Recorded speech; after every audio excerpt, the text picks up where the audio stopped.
water is a prevalent feature in the state of West Virginia. And certainly some of its most remarkable places are its rivers. We need to let people know we've just received this information from the governor's office.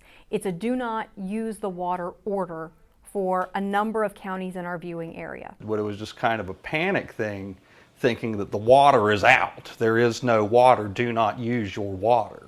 I was over at the Capitol and I remember coming back and smelling something in the air, but not really thinking anything of it. I think that, at that point, no one had any clue. This event started on Twitter with Governor Earl Ray Tomlin's initial tweet a little after 5:30 that day. And it became a Twitter event. It became a social media event.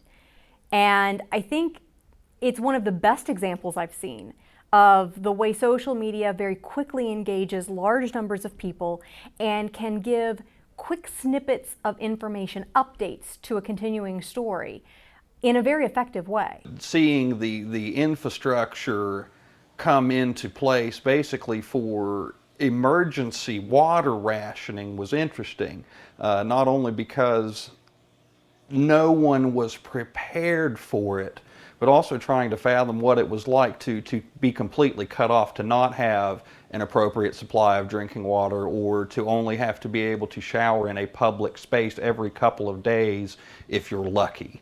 You see how dependent then we have become as a state on our few really clean, productive water sources like the Elk River. And as we lose rivers and their value of drinking water and become dependent on very few, then we become very susceptible to something that would seem like to be a localized event. And instead, that localized event, it touched a third of the state, the residents. So there's a lesson in that, that the less we protect, the more dependent we become on a very, very scarce resource, and the more vulnerable then we are to spills like this. The first 3 days after the spill, people were coming to work unshowered, basically cleaning up as best you could with like baby wipes or some sort of whatever towels you had laying around that you could clean yourself with. Bottled water, bar of soap, and a washcloth was about the best you could do. It became pretty clear pretty quickly that no one in Kanawha County or virtually anywhere in West Virginia was ready for something like that to happen. As the days wore on, everybody understood the gravity of the situation. It was a lot bigger incident than we were giving it respect for.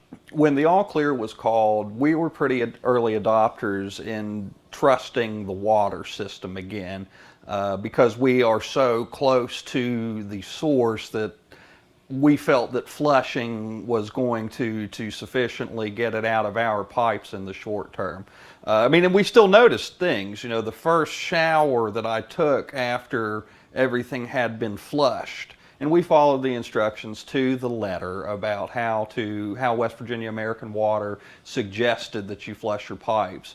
And the two biggest things that I noticed was that, my skin did feel a little raw, would probably be the best way to put it. Not bad, but definitely you could tell there was a little something not right. And the soap didn't rinse properly. We don't have really hard water in Charleston, and when it took me a considerable amount of time to get all of the shampoo out of my hair, we thought, well, maybe we should wait a couple more days.